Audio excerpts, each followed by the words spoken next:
सो hi everyone, आप लोगों को फिर से एक नए वीडियो में स्वागत है। दोस्तों, यदि आप हमारे चैनल पे नए हैं तो चैनल को सब्सक्राइब कर लीजिए और बेल आइकन को प्रेस कर लीजिए ताकि जितना भी मेरा नया वीडियो हो वो आप तक आसानी से पहुंच जाए। दोस्तों, आज बहुत ही न्यू बैच के लिए बहुत खुशी की बात है। आप लोग सबसे पहली बात है कि आप लोगों का मैथ आज शुरू हो गया। ठीक है, मैथ आप लोग सभी लोग ये देखिए, ये किताब है, आप लोग देख रहे हैं, कैमरा में नज़र आ रहा होगा। ठीक है, ये किताब आप लोग देख रहे हैं, तो इस किताब का नाम है, आप लोगों को पता है क्या, तो प्राथमिक अंकगणित। ठीक है, और ये किस प्रकाशन का है, तो प्रकाशन है आपको दासगुप्ता का। ठीक है, दासगुप्ता, जिसको हम लोग क्या बोलते हैं, तो भारतीय भवन भी बोलते हैं। ठीक है, तो आपको सिंपली ये क्या कर लेना है, ये किताब ले लेना है भारतीय भवन का, मैथ का, क्लास 10th। और उसको लेने के बाद देखिए, एक बात आपको हमेशा याद रखना है कि दुनिया में कोई भी टीचर जो पढ़ा रहे हैं वो गलत नहीं है। ठीक है, सबसे पहली बात आपको माइंड में ये ठोक लेना है आपको। ठीक है, और दूसरी बात आपको ये याद रखना है कि आप ऑनलाइन में टाइम वेस्ट जो करते हो, मतलब कभी ये टीचर को पढ़ लिए तो कभी ऑनलाइन वीडियो पढ़ लिए तो कभी ये कर लिए, वो ऐसा आप मत कीजिए। आप अपने आप को धोखा दे रहे हो वैसे कर रहे हैं, तो वैसे आप कभी मत कीजिए। आप सिर्फ क्या कीजिए, जो भी टीचर से आप पढ़िए, कोई भी टीचर गलत नहीं होते हैं, कोई भी टीचर गलत नहीं बताते हैं। बस जिनके साथ आपका तालमेल बैठता है, उनके लैंग्वेज के साथ आपका तालमेल बैठता है, ठीक है, उनका ही पूरा वीडियो आप लाइन बाय लाइन देखिए, आपको सारा चीज़ समझ में आ जाएगा। ऐसे हम लोगों में क्या होता है कि हम लोग कभी उनका वीडियो देखें, कभी उनका वीडियो देखें, तो जिसके कारण से हमारा माइंड में नेगेटिविटी न उनका ही वाला बैठेगा न उनका ही वाला, यानी कोई भी टीचर का आपको अंदर एक कंसेप्ट नहीं बैठेगा। ठीक है, तो आप जिनको भी फॉलो कीजिए, एक टीचर को फॉलो कीजिए और उनको जितना भी वीडियो आता है वो वीडियो आप देखिए, बस एक ही टीचर को फॉलो कीजिए, बस बदलिएगा मत। ठीक है, तो आप लोगों को आज सबसे पहला चैप्टर से हम शुरू कर रहे हैं, क्लास 10th। जो सबसे पहला आपको क्या पढ़ना है, तो सबसे पहला चैप्टर में आपको पढ़ना है वास्तविक संख्या। वास्तविक संख्या यानी रियल नंबर के बारे में हमको पढ़ना है। ठीक है, तो हम लोग क्या करेंगे, आप लोग तो ऐसे बिहार बोर्ड के जितने भी बच्चे होते हैं, मतलब जो नंबर्स पढ़ना होता है वो नंबर्स को पढ़ते नहीं अच्छे तरीका से, छोड़ देते हैं। तो आज हम यहाँ पे क्या करेंगे कि सारा जितना भी नंबर्स है उस नंबर्स को आज हम क्या करते चलेंगे, तो पूरा ऑल टू ऑल क्लियर करते चलेंगे। ठीक है, तो आप लोग हड़बड़ाइएगा नहीं, शुरू से अंत तक वीडियो में बने रहिएगा। चलिए वीडियो को करते हैं शुरू, और यहाँ से हम लोग देखते हैं अपना सफर क्लास 10th का, जो न्यू बैच, जो मतलब नए नए हैं, जो इस बार गए हैं क्लास 10th में, उनके लिए है। ठीक है, और फिर तो जिनको देखने का मन है वो भी देख सकते हैं। चलिए, और से धुआंधार क्लास होगा, और क्लास में हम लोग देखेंगे वास्तविक संख्या। सबसे पहली बात, वास्तविक संख्या में क्या क्या हमको क्लास 10th के अंदर पढ़ना, वो चीज़ देख लेते हैं। देखिए, यहाँ पे आप आइए, सबसे पहला में आपको यहाँ पे पढ़ने के लिए मिलेगा 4 से 5 टॉपिक, इसके अंतर्गत आपको पढ़ना। देखिए क्या होता है ना, किसी चीज़ के बारे में हम अच्छा से पहले जान लेते हैं तो क्या होता है कि हमको फिर दिक्कत नहीं लगता है, और हम जान में नहीं करेंगे कि मतलब वास्तविक संख्या में कहाँ पढ़ेला है, डायरेक्ट हमरा पढ़ा दिया परिमेय संख्या, वास्तविक संख्या, परिमेय संख्या, पूर्णांक संख्या, इसे करा दिए, लिखा दिए, तो उसे लेकिन के कंप्लीट हो गया, नहीं, कभी नहीं कंप्लीट होगा। और जिंदगी भर आप जो रहते हैं ना कि कहते हैं आप क्यों कि हम मैथ में कमजोर हैं, मैथ में कमजोर होने का यही रीजन है। ठीक है, मैथ में कमजोर होने का यही रीजन है कि डायरेक्ट आपको आएगा, डायरेक्ट, या हो सकता है कि डायरेक्ट आपको क्वेश्चन पढ़ लिया है, जब तक आप थ्योरी उसका नहीं देखिएगा तब तक आपको कुछ नहीं होने वाला है। ठीक है, तो आप लोग ज़्यादा से ज़्यादा प्रयास कीजिएगा concept clear to result clear. यदि आपका कंसेप्ट क्लियर है तो रिजल्ट भी ऑटोमेटिक क्लियर हो जाएगा। तो देखिए, सबसे पहले देखिए, अब कोई ही अगुआ आता है, मान लीजिए हमारा शादी हो रहा है, तो हमको अगुआ आएगा तो पहले देखेगा हमरा का अगर फैमिली बैकग्राउंड है, का करता है लड़का, कितना कमाता है, सब चीज़ देखेगा। तो वैसे ही आप आए हैं, समझिए कि आप लोग अगुआ हैं। ठीक है, अगुआ देखे हैं किसको आज हम लोग, तो वास्तविक संख्या के देखे आए हैं। ठीक है, तो अगुआ में आते हैं तो क्वेश्चन उससे तो पूछते हैं कि आप कितना कमाते हैं, क्या काम करते हैं, आपके पिताजी के नाम का है, घर कहाँ है, दादा के नाम का है, ननिहाल कहाँ है, सब चीज़ पूछते हैं, है कि ना। तो वैसे आज हम एरा से पूछेंगे वास्तविक संख्या से, हम नहीं आज अगुआ हैं। ठीक है, और इसको साथ पूछते हैं कि बतावा तू का रहा है, का खा है, का पिया है, कितना कमा है, सब चीज़। ठीक है, तो चलिए आइए देखिए, सबसे पहला आपको इसके अंतर्गत क्या पढ़ने के लिए मिलेगा, जो आप ध्यान दीजिएगा। सबसे पहली बात कि आपको यहाँ सारा संख्या की जानकारी होना चाहिए। ठीक है, जितना भी संख्या है उसका क्या होना चाहिए, तो जानकारी होना चाहिए। अब जानकारी कहने का मतलब क्या हुआ, ये बात समझते हैं थोड़ा सा, ये तो कॉमन सेंस है, समझने वाली बात है। तो क्या है कि अब आपको से कोई पूछ दिया सम संख्या बताओ, विषम संख्या बताओ, तो आप क्या बताइएगा? कुछ बताइए नहीं करिएगा, पते नहीं है। भाज्य संख्या बताओ, अभाज्य संख्या बताओ, ये सब सारा चीज पूछेगा तो आप बताइए नहीं करिएगा। पता नहीं है तो बताइए कहाँ से? तो ये सब चीज सबसे पहले हम सारा संख्या के जानकारी लेंगे, सम संख्या, विषम संख्या, पूर्ण संख्या, प्रकृत संख्या, जितना संख्या उस सारा चीज हम देखेंगे। ठीक है, बस आप लोग शुरू से अंत तक बने रहिए। उसके बाद आइए दूसरा में इसको मैं आपको क्या पढ़ना है, तो दूसरा जो आपको पढ़ना है एल्गोरिज्म सूत्र पढ़ना है, एल्गोरिज्म सूत्र पढ़ना है। ठीक है, एल्गोरिज्म सूत्र आपको पढ़ना है। ठीक है ना, एकदम ध्यान से समझिएगा। एल्गोरिज्म सूत्र पढ़ना है सेकंड में आपको। थर्ड में आपको क्या पढ़ना है, तो अपरिमेय संख्या सिद्ध करने के लिए। ठीक है, अपरिमेय संख्या क्या करने के लिए है, तो सिद्ध करने के लिए है। ठीक है ना, सिद्ध करने के लिए अपरिमेय संख्या आपको पढ़ने के लिए है। फोर्थ पॉइंट आपको क्या पढ़ना है इसके अंतर्गत, तो इसके अंतर्गत फोर्थ पॉइंट आपको पढ़ना है डेसिमल, दशमलव के बारे में। ठीक है, दशमलव के बारे में, यानी जब ये चार टॉपिक और भी टॉपिक है, बट इतना टॉपिक आप जब क्लियर कर लेते हैं तो आपको कोई भी प्रॉब्लम नहीं होगा। ठीक है, यानी आपको इसके अंतर्गत चार बातें जानना है। क्या क्या जानना है, तो सबसे पहला बात आपको जानना है संख्या की जानकारी लेना है, एल्गोरिज्म सूत्र पढ़ना है, उसके बाद अपरिमेय संख्या सिद्ध करने के लिए जानना है, और साथ में परिमेय अपरिमेय के गुण भी जानना है। ठीक है, परिमेय और अपरिमेय के क्या जानना है, तो गुण जानना है। ठीक है ना, परिमेय अपरिमेय संख्या के क्या जानना है, तो गुण भी जानना है साथ में। उसके बाद आपको दशमलव जानना है। ठीक है, दशमलव क्या है, ये सारा चीज पढ़ना है। तो हम लोग आज बेसिक से दम शुरू करते हैं। कहां से शुरू करेंगे, जीरो से दम, जीरो से दम शुरू करेंगे। ठीक है, चलिए तो आइए सबसे पहली बात हम यहाँ उतारते हैं। इतना दम बेसिक से आपको कहीं भी पढ़ाया कोचिंग में तो जाएगा नहीं, तो आप लोग यदि ऑनलाइन पढ़ रहे हैं तो तब तो सही है। चलिए देखिए, आइए एकदम बेसिक से आज हम स्टार्ट करते हैं। सबसे पहली बात, जब हम छोटा होते हैं, ध्यान से समझिएगा, मतलब ये समझिए कि इंट्रोडक्शन क्लास आपका है। ठीक है, जब धीरे धीरे शुरू होगा, 1 2 3 4 पार्ट आएगा तो सीखेंगे। ठीक है, देखिए सबसे पहले हम जब तन्नी रहते हैं, भुचनिका रहते हैं, बिट्टी होके रहते हैं, आँख ठीक से नहीं खुलता है, कलम एगो हाथ में ले लेते हैं, घर से कह दिया पढ़ो, तब गोल गोल क्या करते हैं, हमनी गोल गोल अंडा गुरुजी के डंडा ऐसे करते हैं, बना देते हैं गोल गोल, कुछ ना आता है। बिट्टी को हमने भीट भर के रहते हैं तो कुछ ही करते हैं, कुछ नहीं जानते हैं, तब ऐसे ऐसे झूठ मूठ का पेपर लेके ऐसे ऐसे ऐसे ऐसे ऐसे ऐसे बुकसते रहते हैं। बुकसते हैं कि नहीं बुकसते हैं, लेकिन हम लोगों को पता नहीं होता है ना, हम लोगों को पता नहीं होता है कि ये जो गोल पार रहे हैं उसको हम लोग क्या बोलते हैं, जीरो बोलते हैं। ये बात तो पता नहीं होता है। तो देखिए आज हम लोग स्टार्ट करेंगे कहाँ से, जीरो से स्टार्ट करेंगे। ठीक है, देखिए 0 1 2 3 4 5 6 7 8 9, यहाँ तक सबसे पहली बात आप आइए, यहाँ तक पहुँच जाइएगा। चलिए ये नंबर सिस्टम आपको क्लास 10th और क्लास 9th दोनों के लिए काम देगा एकदम, क्योंकि बेसिक से हम शुरू कर रहे हैं। देखिए यदि आपको संख्या पद्धति क्लियर करना है ना, और अर्थमेटिक मैथ क्लियर करना है, तो सबसे पहले आपको संख्या की जानकारी रखना पड़ेगा। अब हम दो के बारे में कहें तो दो के बारे में जैसे ही हम कहें, जैसे उसको माइंड में एकदम घुमा दीजिए कि दो केरा केरा कहेंगे, सम संख्या के भी दो कहते हैं, सम अभाज्य संख्या के भी दो कहते हैं, दो से कौन कौन संख्या करता है, दो मतलब पूरा चीज दो के बारे में आप एकदम माइंड में अपना रिफ्रेश मार दीजिए। ठीक है, तो संख्या के देखिए वास्तविक संख्या हो या संख्या पद्धति हो, आपको क्लियर करने के लिए सबसे पहले आपको संख्या की जानकारी लेना होगा। चलिए यहाँ से हम क्लियर करते हैं, यहाँ पे ध्यान से आप समझिए। तो इसको हम लोग बचपन में क्या पढ़े होंगे, 0 1 2 3 4 5 6 7 8 9 को क्या कहते हैं, तो इसको हम लोग बोल देते हैं अंक। इसको क्या बोल देते हैं, अंक बोल देते हैं। यहाँ तक बात क्लियर है, अंक कह देते हैं। उसके बाद जब हम बढ़ते हैं आगे क्लास में आते हैं, नेक्स्ट क्लास में, मतलब ऐसे तो छोटा में आप पढ़े होंगे कि एक अंकों की सबसे बड़ी संख्या पढ़े होंगे, बात तो ये पढ़ रहे हैं, सबसे बड़ी संख्या है ना, ये बात आप जानते होंगे, बड़ी संख्या।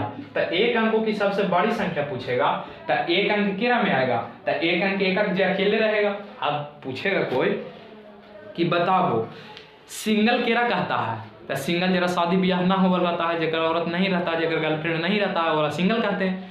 अब कहेंगे कि जानवर क्या कहते हैं, यहाँ से ध्यान से समझना, यहाँ ध्यान से समझना, जानवर क्या कहते हैं।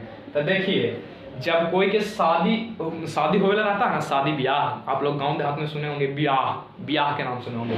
शादी ब्याह कोई के होने रहेगा ना, तो शादिया से पहले बतियाएगा, कहेगा हेलो माय जान, ऐसे करके बोलेगा, जान कहेगा। शादी से पहले क्या बोलेगा, जान कहेगा। ठीक है, और जहिया लड़कावा के शादी होता है, जहिया लड़कावा का बोला जाता है बर, जहिया लड़का का कुछ बोला जाता है, बर बोला जाता है। बर के माने दूल्हा होता है, शादी से पहले बतियाता है तो क्या कहता है, हेलो माय जान, तो उन्होंने कहेगा हेलो माय जान ऐसे करके। तो नहीं, देखिए यहाँ ध्यान से समझिएगा। तो क्या बोला, शादी से पहले जान बोला, और उसके बाद क्या बोला, जब जहिया लड़का के शादी वाला था जहिया बर बोला उसको। बर माने दूल्हा होता है, बर माने क्या होता है, दूल्हा, दूल्हा। तो यहाँ पर क्या हुआ कि जब शादिया हो गया जी, तो दोनों को मिला देंगे तो क्या बन जाता है, 1-2 साल के बाद जानवर जानवर बन जाता है ससुरा, ठीक है ना। तो शादी के बाद क्या बन जाता है, जानवर बन जाता है। तो आप देखिए यहाँ ध्यान से आप समझिएगा, तो थोड़ा सा एंटरटेनमेंट हो जाता है। यहाँ पे ध्यान दीजिए, देखिए कहा गया आपसे क्या कि सबसे एक अंकों की सबसे बड़ी संख्या। तो एक अंक में सबसे बड़ी संख्या कौन है, जे देखिए ध्यान से दम देखिए, एक अंक में सबसे बड़ी संख्या कौन है, तो 9 है। तो एक अंक की सबसे बड़ी संख्या पूछेगा तो 9 हो जाएगा। ये क्लियर है। यदि पूछ देता कि यही पूछ देता कि एक अंकों की सबसे छोटी संख्या, ठीक है, सबसे छोटी संख्या, एकदम ध्यान से समझिएगा, एक अंकों की सबसे छोटी संख्या, तो सबसे छोटी अब यहाँ हुआ है शुरुआत 0 से, तब तो सब कहेगा कि सर जी 0 होना चाहिए। अब 0 तो हम लोग एक अंकों की सबसे छोटी संख्या लेते नहीं है, क्यों नहीं लेते हैं वो भी बात समझेंगे। देखिए यहाँ पे तो एक अंकों की सबसे छोटी संख्या हम लोग 1 के मानते हैं, क्यों मानते हैं, सारा रीजन बताएंगे। देखिए बताइए तो ये कितना लिखे, 10, अच्छा ये कितना लिखे, 1। तो आप जब देखिएगा गौर करके, तो कोई भी संख्या के राइट साइड में लिखते हैं 0 के तो उसका मान बढ़ जाता है, और जब एक लेफ्ट साइड में लिखते हैं 0 के संख्या के अंक के तो उसका मान में कोई परिवर्तन ना होता है, जिसके कारण से जो है क्या हुआ, तो 0 पे छोटी संख्या नहीं माना गया है एक अंकों को। किसको माना गया है, 1 को माना गया है, ठीक है ना। किसको माना गया है, तो 1 को माना गया है। तो चलिए यहाँ तक बात आपको क्लियर है, यहाँ तक क्लियरली आप समझ रहे हैं। चलिए क्लियरली जब आप समझ रहे हैं तो आपको अब हम सिखाते हैं थोड़ा थोड़ा कुछ कुछ बात, जो आइएगा अंक भी आप लोग समझ ही गए होंगे थोड़ा थोड़ा, है ना। तो आइए हम लोग सीखते हैं, कहाँ से सीखेंगे, कैसे सीखेंगे, एकदम सबसे बेसिक पॉइंट्स आपको शुरू करते हैं और सारा चीज हम आपको क्या करते हैं तो समझाते हैं, ठीक है। सबसे पहले हम पूरा नंबर के जानकारी ले लेंगे, ठीक है ना। उसके बाद देखेंगे वास्तविक संख्या पे उतरेंगे। सबसे पहले हम पूरा नंबर के जानकारी आपको दे देते हैं। देखिए आपको नंबर जो पढ़ना है, सबसे पहला नंबर पढ़ना होगा सम संख्या। कौन संख्या पढ़ना है, तो सम संख्या पढ़ना है, ठीक है। उसके बाद आपको मिलेगा विषम संख्या, उसके बाद आपको कौन सा संख्या मिलेगा, तो विषम संख्या, सॉरी ध्यान से समझिए क्योंकि सीरियल वाइज आप देखिए, पहले मान लिया जाए कि शादी ब्याह होता है कोई के, तो पहले क्या होता है कि देखा देखी होता है, फिर उसके बाद होता है कि छेका छेकी होता है, छेका छेकी के बाद क्या होता है, दहेज के बाद होता है, दहेज के बाद तिलक जाता है, फिर शादी होता है। यदि हम पहले शादी कर लें और बाद देखा देखी छेका छेकी करें तो का होगा, ये समझ लीजिए, समझ ही नहीं होंगे आप लोग, है कि ना। तो वही प्रक्रिया होगा, यानी कि जब हम संख्या को कोई संख्या के पहले लिख दें आगे पीछे कर दें तो आपको समझने में फिर प्रॉब्लम हो जाएगा। तो सबसे पहले हम क्या करते हैं, जो संख्या जहां से शुरू होता है वहां से शुरू आपको हम करते हैं। देखिए ध्यान से समझिएगा, सबसे पहले हम सीखेंगे यहाँ पे पूर्ण संख्या। कौन संख्या, पूर्ण संख्या, ठीक है, पूर्ण संख्या। और दूसरा में यहाँ पे हम आएंगे, सेकेंड पॉइंट में आएंगे प्राकृत संख्या पे। कौन संख्या पे आएंगे, तो प्राकृत संख्या पे आएंगे, ठीक है, प्राकृत संख्या। थर्ड पॉइंट पे आएंगे हम लोग सम संख्या पर। कौन संख्या पर आएंगे, तो सम संख्या पर आएंगे, ठीक है। और फोर्थ पॉइंट हम लोग आएंगे, फोर्थ पर आएंगे विषम संख्या पर। कौन संख्या पर आएंगे, विषम संख्या पर आएंगे, ठीक है, विषम संख्या पर। और फिर यहाँ पे हम लोग आएंगे किस संख्या पे आएंगे, तो भाज्य संख्या पे आएंगे। कौन सा संख्या पे आएंगे, भाज्य संख्या पर, ठीक है। भाज्य संख्या के बाद हम लोग आएंगे अभाज्य संख्या पे। कौन संख्या पे, अभाज्य संख्या पर, ठीक है, अभाज्य संख्या पर। ध्यान से अब आपको खाली क्या करना है तो समझना है। कौन संख्या पे आएंगे, 4-5 संख्या के पहले आपको जानकारी ले लेना है, ठीक है, उसके बाद कुछ करना है। चलिए फटाफट आइए जान लेते हैं।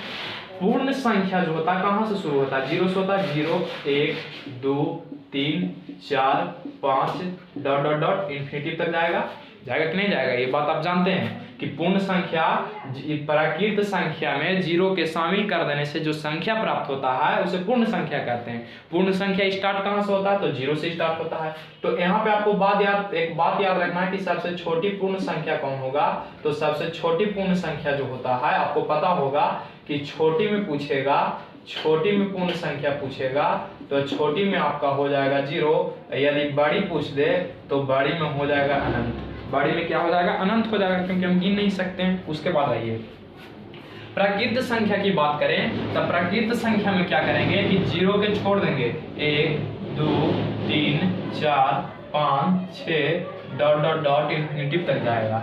यानी जितना भी गिनती के संख्या रहेगा और हम क्या बोलेंगे, तो और हम बोलेंगे प्राकृत संख्या बोलेंगे। और प्राकृत संख्या में सबसे छोटी पूछेगा तो सबसे छोटी प्राकृत संख्या कौन हो जाएगा, तो सबसे छोटी प्राकृत संख्या आपको 1 मिलेगा। ठीक है, इसमें बात क्यों बोल रहे हैं, क्योंकि हर एग्जाम में ये पूछा जाता है ऐसा ऐसा कॉमन पॉइंट, तो आपको याद करना है। आप अब बच्चा नहीं रह गए हैं, ठीक है ना। तो चलिए उसके बाद आइए, बड़ी इसमें पूछ देता तो बड़ी भी कह देते हैं, तो बड़ी क्या कह देते हैं, तो अनंत होगा। ये बात सभी लोग क्लियर है। अच्छा, उसके बाद सम संख्या क्या कहेंगे, तो जो 2 से पूरा कटेगा, तो 2 4 6 8 10 डॉट डॉट डॉट इन्फिनिटिव, वो इन्फिनिटिव तक जाएगा, जितना मन हो सके उतना जाएगा, है कि नहीं।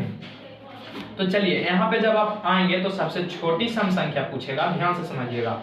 छोटी सम संख्या पूछेगा तो छोटी सम संख्या में आप क्या बताएंगे, तो सबसे छोटी सम संख्या आप 2 बताएंगे। और बड़ी पूछेगा तो अनंत बताएंगे। तो जाहिर सी बात है कि बड़ी कितना बड़ा, गिनते रहिए आप, अंक के गिनाएगा आपसे, नहीं गिनाएगा। तो चलिए उसके बाद आइए विषम संख्या पे। तो विषम संख्या क्या कहेंगे, जो 2 से पूरा विभाजित संख्या नहीं होता है उसको विषम संख्या कहते हैं। तो 1 3 5 7 9 डॉट डॉट डॉट इन्फिनिटिव तक ये भी जाएगा। छोटी एरा में पूछेगा तो छोटी कह देंगे केरा, 1 के कह देंगे। और बड़ी पूछेगा एरा में तो बड़ी केरा कह देंगे, अनंत के कह देंगे, है कि नहीं। अनंत गिन सकते हैं आप जी, नहीं गिन सकते हैं, है कि नहीं। आप कोई कहेगा कि ये माथवा के बाल गिनो, गिनाएगा, नहीं गिनाएगा। तो उसी प्रकार से संख्या अनलिमिटेड है यार, नहीं गिन सकता। पाई के मान के आज तक तो कोई गिन ही नहीं पाया है, यही तो संख्या है। चलिए उसके बाद आइए अभाज्य संख्या भाज्य संख्या में, ठीक है। अभाज्य संख्या भाज्य संख्या, इसका चर्चा हम आगे भी करेंगे, लेकिन अभी थोड़ा हम समझा देते हैं। जब हम वहाँ चर्चा करेंगे तो आपको बेसिकली एकदम पूरा कन्फर्म वहाँ हो जाएगा। आप यहाँ सिर्फ डिफिनेशन देखिए और कहाँ से शुरुआत होता है वो देखिए। भाज्य संख्या जो सिंपली शुरुआत होता है कहाँ से होता है, 4 से होता है, ठीक है, 4 से होता है। 4 के बाद क्या हो जाएगा, तो 4 के बाद हो जाएगा 6, फिर कितना हो जाएगा 8 8 9 10 12 12 के बाद 14 15, फिर डॉट डॉट डॉट भी इन्फिनिटिव तक जाएगा, है कि नहीं। डॉट डॉट डॉट भी इन्फिनिटिव तक जाएगा।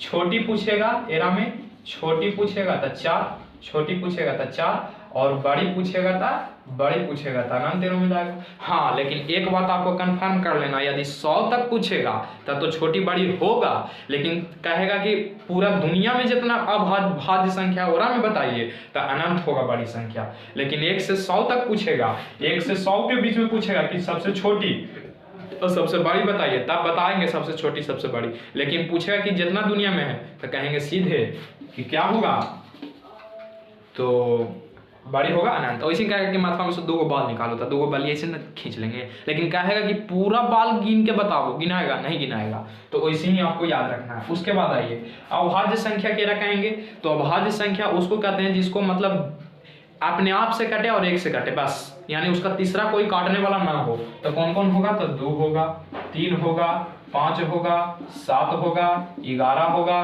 13 होगा, फिर 17 होगा, डॉट डॉट डॉट ये भी इन्फिनिटी तक जाएगा। लेकिन हाँ, 1 से 100 के बीच में पूछता है तब आपको बताना पड़ेगा भाई जी, ठीक है। 1 से 100 के बीच में पूछेगा तो आपको बताना पड़ेगा। हम सारा आगे डिस्कशन करते हैं, ठीक है, कि 1 से 100 के बीच में क्या वो होता है अभाज्य संख्या, वो सारा हम बताते हैं। तो चलिए यहाँ पे आइए, तो 2 3 5 7 11 13, इसको में सबसे छोटी पूछेगा तो सबसे छोटी पूछेगा तो सबसे छोटी इसमें हो जाएगा 2। बड़ी पूछेगा तो बड़ी में तो जान ही रहे हैं कि अनंत लगा देना है, ठीक है। लेकिन हाँ, 1 से 100 के बीच में पूछेगा तो आपको बताना पड़ेगा। तो ये थी संख्या के कुछ बेसिक स्ट्रक्चर। हम लोग उतारते हैं अपने मतलब जो संख्या है उस पर उतरते हैं, ठीक है। जो वास्तविक संख्या पढ़ना उस पर उतरते हैं, लेकिन उससे पहले 2 या 3 ऑब्जेक्टिव हम क्लियर कर लेते हैं। देखिए आपको कंफ्यूज नहीं होना है। पूछेगा आपसे कि सबसे छोटी पूर्ण संख्या, तो जहां से स्टार्ट होगा, ठीक है, जहां से शुरू होगा उसको हम बोलेंगे छोटी, जहां तक खत्म होगा उसको बोलेंगे बड़ी। शुरू कहां से हुआ, 0 से, तो 0 सबसे छोटी पूर्ण संख्या। सबसे छोटी प्राकृत संख्या पूछेगा तो 1, क्योंकि शुरू हुआ है 1 से। उसके बाद सबसे छोटी सम संख्या पूछेगा तो 2, कहा कि शुरू हुआ है 2 से। सबसे छोटी विषम संख्या पूछेगा तो 1, क्योंकि शुरू हुआ है 1 से। अभाज्य संख्या पूछेगा, ठीक है ना, तो अभाज्य संख्या सबसे छोटी 4 हो जाएगा। लेकिन यहाँ पे एक बात आपको और याद रख लेना है साथ में बोनस में, कि सबसे छोटी सम अभाज्य संख्या, समभाज्य संख्या पूछेगा सबसे छोटी तो 4 बताना है। समभाज्य संख्या सबसे छोटी देखिए 4 जो है सम संख्या भी है और भाज्य संख्या भी है, तो सबसे छोटी समभाज्य संख्या 4 हो जाएगा, ठीक है। उसी प्रकार से पूछेगा सम अभाज्य संख्या सबसे छोटी, तो सम अभाज्य संख्या 2 हो जाएगा जी। देखिए अभाज्य संख्या भी 2 है और सम संख्या भी 2 है, तो सबसे छोटी सम अभाज्य संख्या कौन हो जाएगा? 2 हो जाएगा, ठीक है। और सबसे छोटी विषम अभाज्य संख्या पूछेगा, ध्यान से समझिएगा, विषम अभाज्य संख्या पूछेगा, ठीक है, तो विषम अभाज्य संख्या 3 हो जाएगा। देखिए 3 जो है विषम संख्या भी है और कौन संख्या है? अभाज्य संख्या भी है, तो सबसे छोटी विषम अभाज्य संख्या कौन हो जाएगा? 3 हो जाएगा, ठीक है। ये आपको एग्जाम में पूछता है ये वाला कि सबसे छोटी सम अभाज्य संख्या कौन है? तो 2 है। सबसे छोटी सम अभाज्य संख्या कौन है? तो 2 है। यहाँ तक बात क्लियर है। और सबसे छोटी विषम अभाज्य संख्या पूछे तो 3 और सबसे मतलब छोटी सम अभाज्य संख्या भाज्य संख्या तो 4 हो जाएगा। क्लियर है यहाँ तक? ये थी आपको नंबर के कुछ बेसिक स्ट्रक्चर्स। अब बढ़ते हैं हम अपने वास्तविक संख्या की ओर। तो इसको आप स्क्रीनशॉट करना चाहेंगे तो स्क्रीनशॉट कर लीजिए।